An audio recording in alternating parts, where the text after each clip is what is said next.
August 1944, Normandy, France.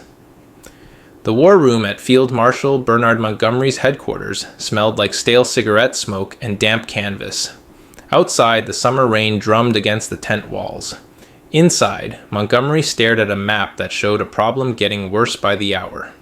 2 months after D-Day, the Allied forces had finally trapped over 100,000 German soldiers in a killing zone called the Falaise Pocket. But the trap was not closing fast enough. The map told a frustrating story. American forces held the southern edge near a town called Argentan. British and Canadian forces pushed down from the north near Falaise. Between them sat 12 entire German divisions, packed into a shrinking pocket of farmland and country roads. The distance between the Allied armies measured only 15 miles. 15 miles. A man could walk that far in an afternoon. But those 15 miles might as well have been 1,500. Every hour that passed, another 5,000 German soldiers escaped eastward through the opening. They took their tanks with them. They took their trucks and their weapons and their will to keep fighting. Montgomery had built his reputation on careful planning. He was the hero of El Alamein, the man who beat Rommel in the desert. He did not rush. He did not take foolish chances. Before every attack, he gathered overwhelming force. He stockpiled ammunition until his supply officers begged him to stop. He rehearsed every movement until his soldiers could execute plans in their sleep. This method had worked in Africa. It had worked in Sicily. It would work in France, he told himself. But as he looked at the map on this rainy August morning, he could not ignore the truth. His method was not working fast enough. The British forces pushing south from Caen had ground to a halt. German panzer divisions fought like cornered wolves. They knew what waited if they stayed trapped in the pocket. Every hedgerow became a fortress. Every country lane became a kill zone. Montgomery's careful advance moved at a crawl, 2 miles per day, sometimes less. At this rate, the Germans would escape before the trap could close. Montgomery's staff gathered around the map table. Brigadiers and colonels pointed at unit positions with wooden sticks. They spoke in clipped British accents about artillery concentrations and fuel supplies. None of them offered a solution that satisfied their commander. The Americans to the south were growing impatient. General Patton's Third Army sat at Argentan, watching the trap refuse to close. Patton sent messages dripping with barely hidden contempt. He wanted to push north and seal the pocket himself. Montgomery refused. This was a British sector. The British would finish what they started. That was when someone mentioned the Canadians. Lieutenant General Guy Simonds commanded the 2nd Canadian Corps. His forces held positions northeast of Falaise, directly in line with the gap. At 41 years old, Simonds was young for his rank. He had risen fast, but Montgomery had never been impressed. In private conversations, the field marshal called Simonds adequate but unimaginative. The Canadians fought well enough, Montgomery admitted, but they lacked the experience for truly difficult operations. They were colonials, after all. Good men, certainly. Brave men. But not the soldiers you trusted with the critical moment of a campaign. Montgomery's chief of staff suggested giving the Canadian Corps a supporting role. Let the veteran British divisions lead the final push to close the pocket. The Canadians could follow behind, mopping up resistance and securing captured ground. Several officers nodded in agreement. This made sense according to military tradition. You gave the hard jobs to your best units. You saved the inexperienced formations for easier tasks. But time was running out. The Germans were not waiting for Montgomery to arrange his forces according to proper procedure. Every passing hour meant more enemy soldiers slipping through the gap. More tanks rolling east to fight another day. More guns that would fire on Allied soldiers in future battles. The window was closing. If something did not change soon, the Falaise Pocket would become the Falaise failure. Montgomery called for Simonds to report to headquarters. The Canadian general arrived quickly. He was tall and thin, with sharp features and intense eyes. He did not waste time with small talk. Simonds had been studying the same maps as Montgomery. He had reached a different conclusion. The Canadian general believed aggressive action could close the gap in days, not weeks. But it would require methods Montgomery had never approved. It would mean abandoning the careful set-piece battle doctrine that had served the British so well. Simonds proposed a night attack using concentrated armor. 700 tanks moving on a narrow front. No lengthy artillery preparation. No weeks of stockpiling supplies. Just speed and surprise. Launched at midnight when German defenders expected nothing. His staff had worked out the details. The Canadian 4th Armored Division would punch through German lines and race 20 miles south in 72 hours. The Polish 1st Armored Division would swing east to cut off escape routes. If everything worked, they would link up with American forces and seal the pocket before the weekend. Montgomery listened with growing skepticism. Night armored attacks were dangerous. Tanks could not see well in darkness. Confusion was guaranteed. His doctrine required at least 48 hours of preparation before any major offensive. Simonds was proposing to attack in less than 12 hours. With forces Montgomery considered second-rate, against battle-hardened German panzer divisions. The idea seemed reckless, but Simonds pressed his case with quiet intensity. He spoke of opportunity slipping away. He pointed to the map and showed exactly where German defenses were weakest. He explained how darkness would actually help, catching the enemy unprepared. His voice remained calm, but his words carried weight. "We move at midnight," Simonds said, "or we move too late. The choice was that simple. Take a risk now, or watch victory escape." Montgomery faced a decision that would define the campaign. Trust his proven methods and his veteran British divisions, or gamble on the Canadians he had dismissed as adequate but unimaginative. Outside, the rain kept falling. Inside, the field marshal studied his map and wondered if he had been wrong about everything. Montgomery finally gave his approval, but with conditions that nearly killed the plan before it started. He demanded a full artillery bombardment before the attack. He wanted reconnaissance patrols to scout every German position. He insisted on waiting until supply stocks reached proper levels. Simonds listened to these requirements and realized they would delay the attack by 2 days. 2 days the Allies did not have. The Canadian general made a choice that could end his career. He thanked Montgomery politely, saluted, and returned to his headquarters to launch the attack anyway. Simonds called his Operation Tractable. The name meant something that could be handled or controlled. He would control 700 Canadian and Polish tanks, pushing them through a narrow corridor only 2,000 yards wide. That was barely over a mile of frontage for hundreds of armored vehicles. The concentration would be massive. The risk would be enormous. Traditional doctrine said you spread tanks across a wide front to avoid creating easy targets. Simonds believed the opposite. Pack them tight. Hit one spot with overwhelming force. Break through before the enemy could react. The technical details came together with frightening speed. Tank crews received their orders at sunset on August 13th. They would attack at midnight. No moon. No preliminary bombardment to warn the Germans. Just darkness and the roar of engines. Each tank commander studied maps by flashlight, memorizing the route south. Navigation would be nearly impossible in the dark. Simonds solved this problem with a simple trick. He placed tracer fire teams along the route. Every few hundred yards, soldiers would fire colored flares into the sky. Red flares on the left, green flares on the right. Tank commanders would drive between the colors like ships following a lit channel through dangerous waters. The armor would advance in waves. First came the Sherman tanks of the 4th Canadian Armored Division. Behind them rolled the Cromwell tanks of the Polish 1st Armored Division. Infantry would follow in half-tracks and armored carriers, ready to clear any resistance the tanks bypassed.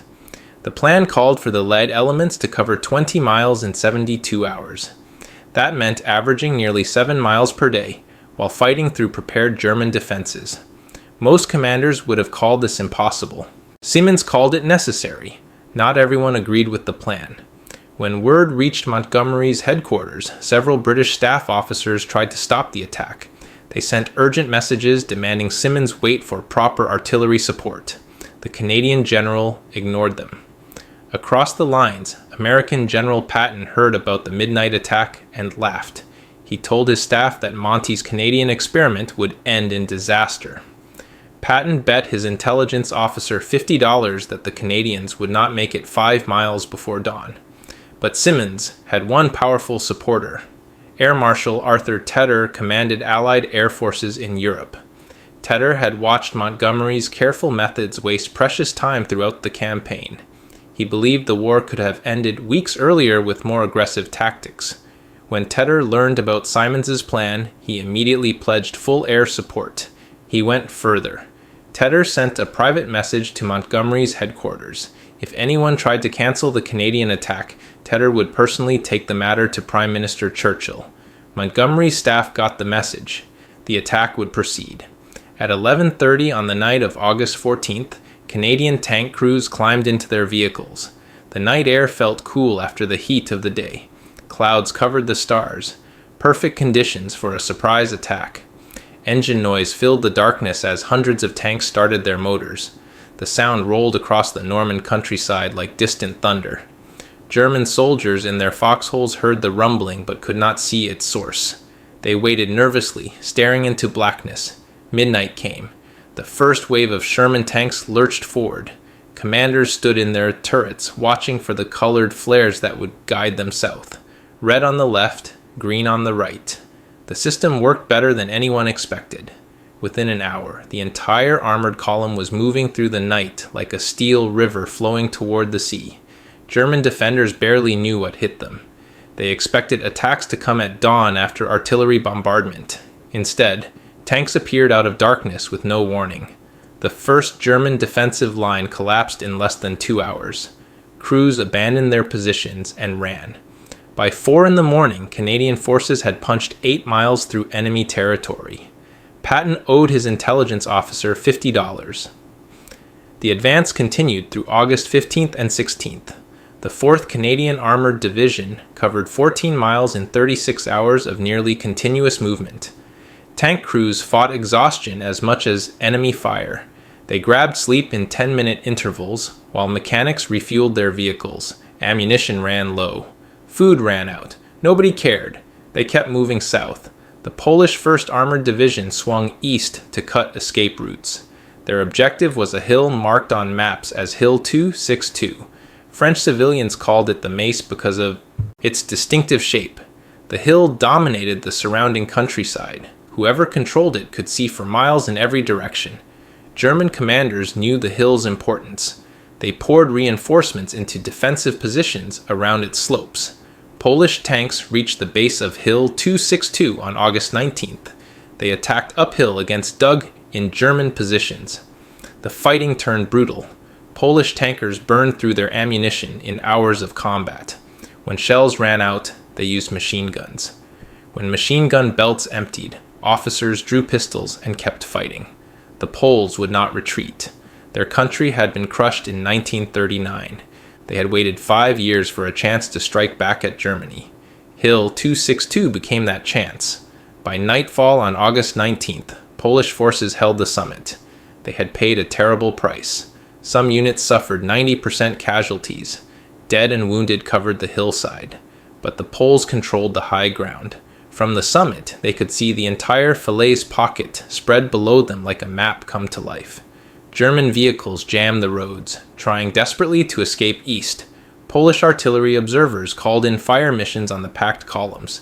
The trap was closing. Simonds had promised Montgomery he could close the gap in days without the usual preparation time.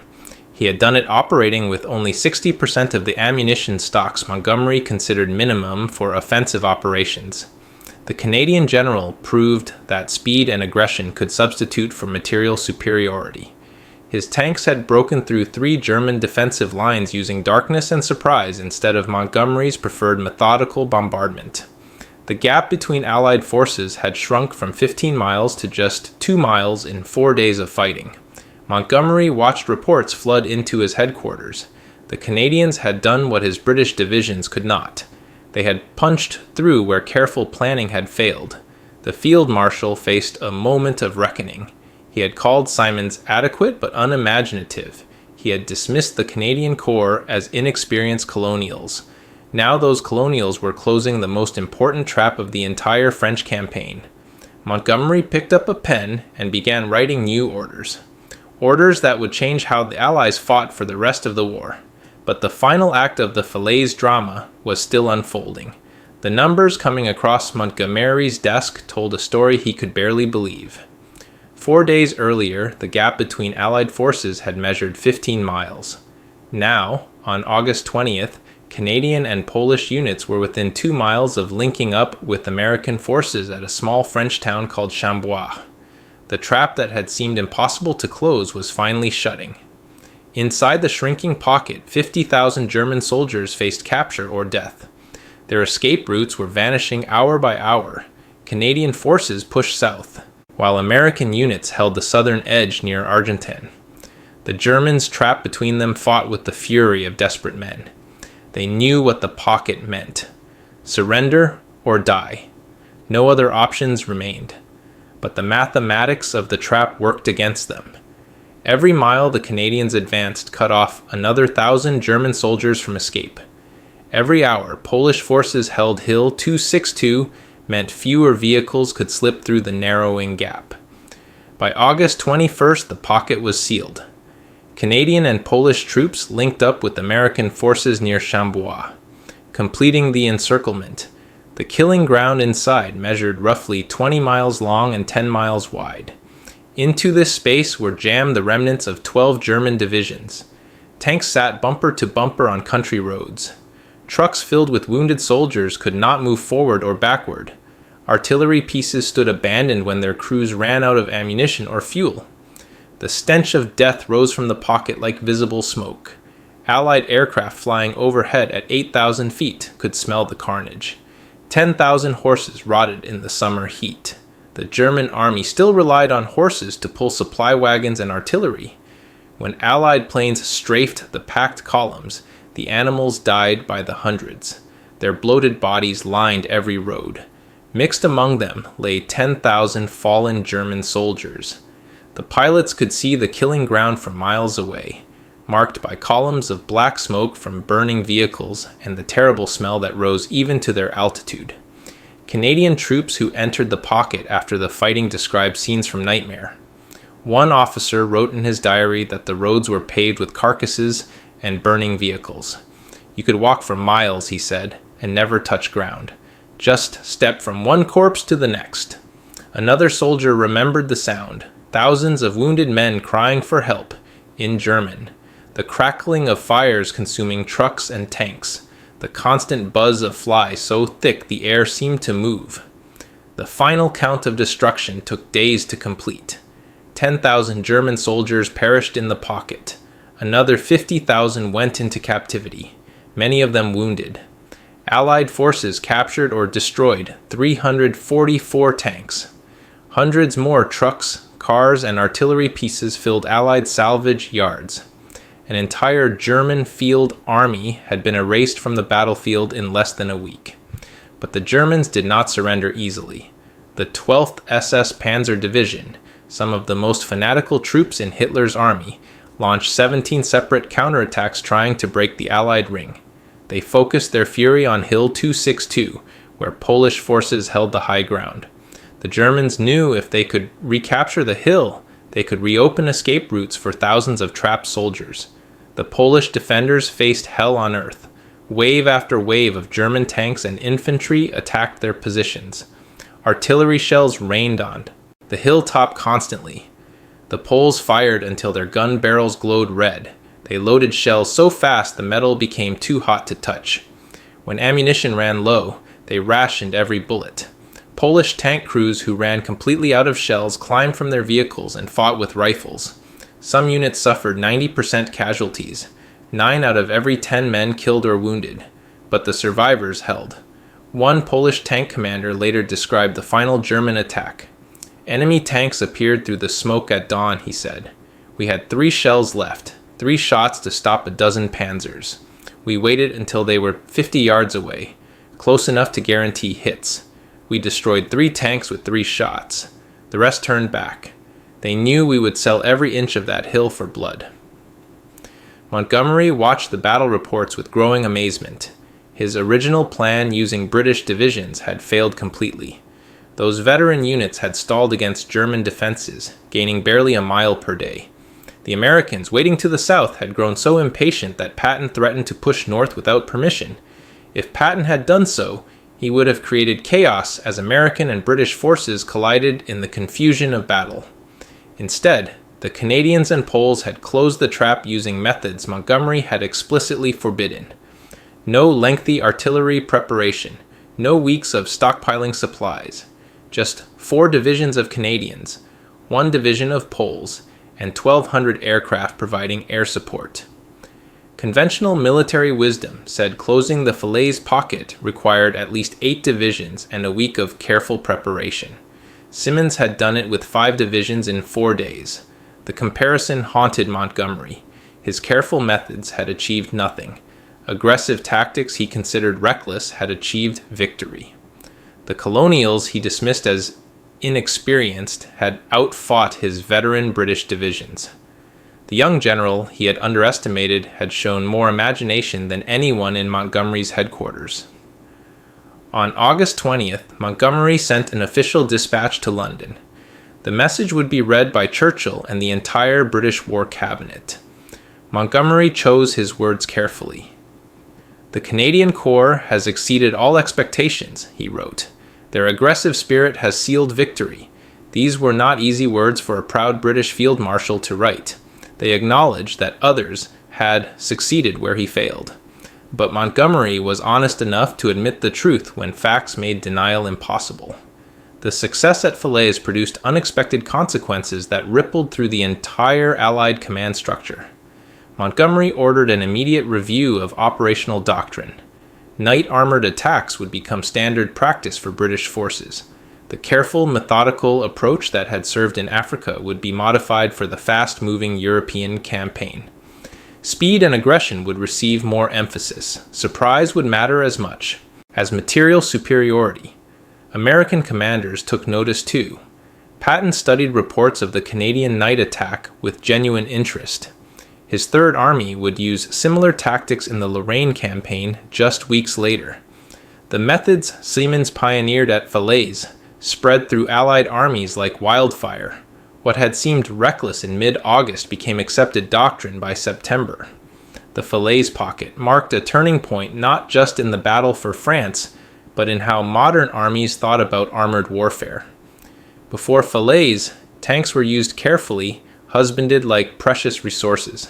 After Falaise, commanders understood that tanks could be weapons of speed and shock, most effective when concentrated and thrown forward with maximum aggression. The lessons learned in those 4 days of August fighting would influence military thinking for decades to come. German forces never recovered from the Falaise disaster. The divisions destroyed in the pocket could not be replaced. Equipment losses were staggering. More importantly, the aura of German military superiority was shattered. Allied soldiers who fought at Falaise knew they had beaten the best troops Hitler could field. That knowledge gave them confidence for the hard fighting ahead as they pushed toward Germany itself. Simonds had proven that unconventional thinking could defeat superior forces. He showed that rigid adherence to doctrine could be more dangerous than calculated risk. Most importantly, he demonstrated that genius could emerge from unexpected places. The colonial General Montgomery dismissed had taught the British Empire a lesson in modern warfare. And Montgomery, to his credit, was wise enough to learn it. The days after Falaise brought changes that would have seemed impossible just a week earlier. Montgomery called a meeting of his senior commanders on August 23rd. The field marshal stood before maps showing the liberated French countryside and spoke words that shocked every British officer in the room. "We must adopt Canadian methods," Montgomery said. "The old way of fighting has served us well. But France requires something different. Speed matters more than perfect preparation. Aggression matters more than overwhelming force." From this day forward, night armored operations would be standard procedure for British forces. The transformation happened with remarkable speed. Montgomery requested 11 British tank divisions be temporarily assigned to Canadian command for the push toward Germany. This was unprecedented. British divisions taking orders from a colonial general. Some officers grumbled privately, but Montgomery silenced complaints with cold facts. Canadian methods worked. British methods had failed. Results mattered more than tradition or pride. The divisions transferred to Simonds's command within days. Allied military doctrine underwent a complete revision in September 1944. Night armored attacks became officially approved tactics in field. Manuals distributed throughout British and American armies.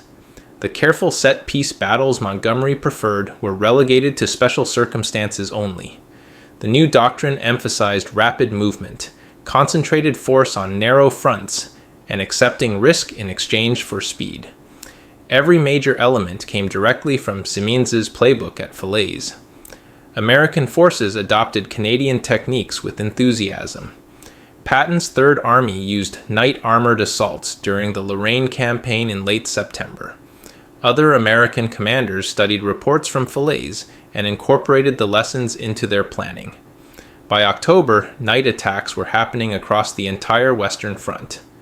What Simonds pioneered out of desperate necessity became standard operating procedure for modern armored warfare. The changes reached beyond tactics and into how armies thought about innovation itself. Before Falaise, military wisdom flowed downward from high command to field officers. Generals made doctrine. Junior officers followed it. Falaise proved this system could be dangerously inflexible. The best ideas sometimes came from unexpected places. A colonial corps commander had shown more innovation than the entire British High Command. This realization forced Allied leadership to become more open to suggestions from junior officers and unconventional thinkers. Simonds himself received recognition that would have seemed impossible before August 1944. On September 1st, he was promoted to the youngest lieutenant general in the British Empire. At 41, he now commanded more troops than many men twice his age. The promotion came with a personal letter from Montgomery, delivered by special courier to Simonds's headquarters. The letter's contents remained private for many years. When historians finally gained access to Montgomery's papers decades later, they found words that revealed the depth of the field marshal's change of heart. "I underestimated both you and your men," Montgomery wrote. "I applied old prejudices to new situations. I assumed experience mattered more than innovation. You proved me wrong on every count. The British Army is stronger because you had the courage to challenge my judgment. For that, you have my gratitude and respect." This was not the language of a superior officer praising a subordinate. These were the words of one professional acknowledging another's superiority in a critical moment. Montgomery, so often criticized for arrogance, showed genuine humility when confronted with undeniable evidence. He could have buried his mistake in paperwork and official reports. Instead, he owned it completely and changed his entire approach to warfare as a result. The story of Falaise revealed deeper truths about human nature and how organizations fail or succeed. Montgomery fell into a trap that catches many experienced leaders. He let past success create rigid thinking. What worked in the African desert, he assumed, would work in French farmland.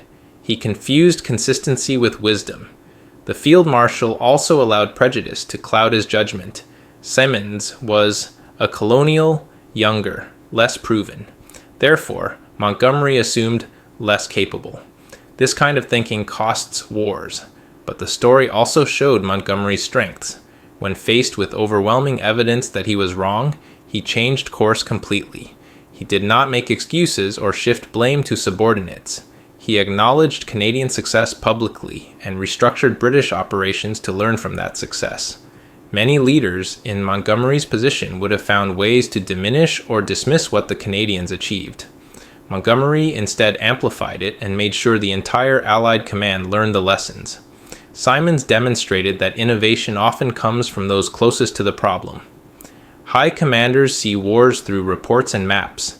Field commanders see wars through blood and mud and the faces of exhausted soldiers. Simonds knew his troops could not sustain the slow grinding advance Montgomery preferred. They would break before they broke through. So he found a different way. Necessity mothered invention, as it so often does in war. The broader lesson transcended military history. Organizations of all kinds struggle with the same challenges Montgomery faced at Falaise. They promote people who succeed using established methods. These successful people then enforce those methods even more rigidly. The system becomes self-reinforcing.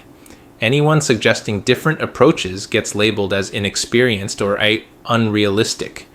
Innovation dies not from direct opposition, but from dismissive indifference.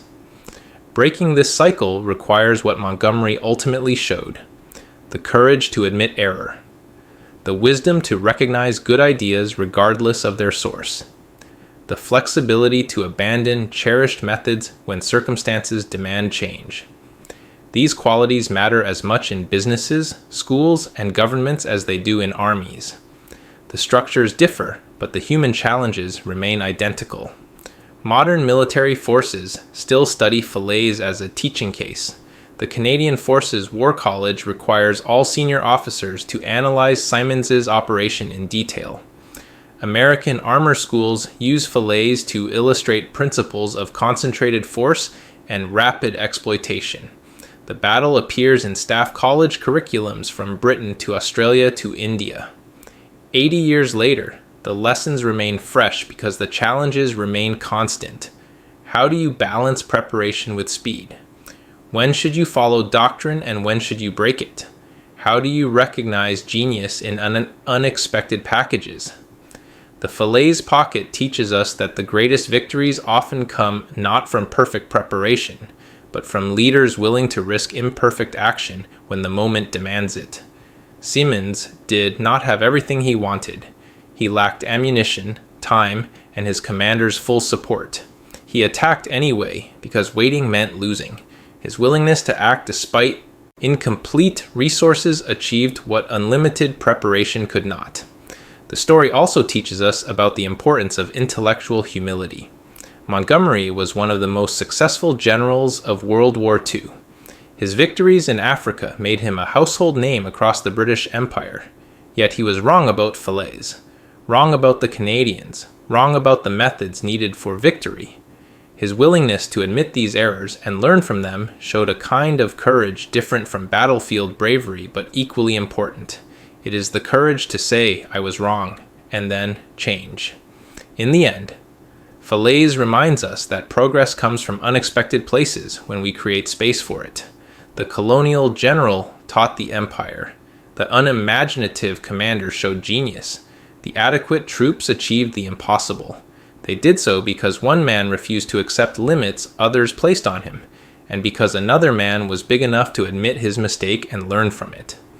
That combination of defiant innovation and humble adaptation remains as rare and valuable today as it was in August 1944. Wars change, technology advances, but human nature and the challenges of leadership remain remarkably constant across the decades.